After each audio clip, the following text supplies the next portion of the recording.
Good morning mga langga! So it's another day and another video for work to make.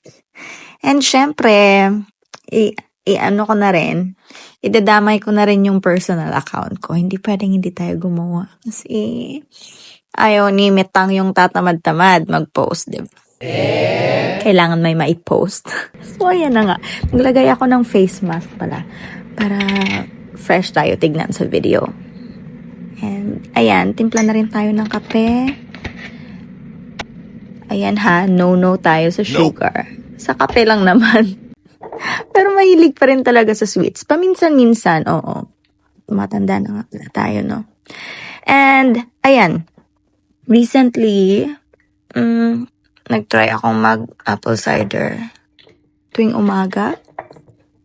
And hindi siya kaaya-aya, yung amoy niya, yung lasa, kaya tiis ganda talaga, girl. And ito, naglabas na rin ako ng fish for lunch. Ay, inubad ko na yung mask dyan. Kasi 15 minutes lang tayo magbababad. Malagkit siya, oo, pero alam niyo na, tiis ganda para fresh tayo tignan sa video. O, diba? Nakaka-fresh talaga yung mga mask na yan. Ewan ko kung bakit.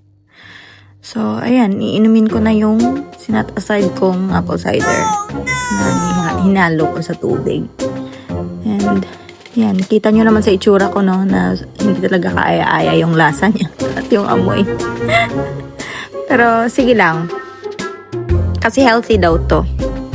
Ayan, inom ako agad ng kape para mawala yung lasa niya. Para ma-switch yung panlasa nung ano ko, nung nasa dila ko. Ay, nako. Ano ba tong voice over na to? Pasensya na ha, kasi hindi ako sanay mag-voice over, guys. Ayan, nag-ano na nga tayo ng egg. Nagluluto ng egg for breakfast. Siyempre, dapat dalawa. Hindi pwedeng isa lang. Ayan, so that's how I cook my egg, guys. Paano kayo mag-ano ng itlog nyo? Malasado din ba? Or well done? I-comment nyo nga dyan.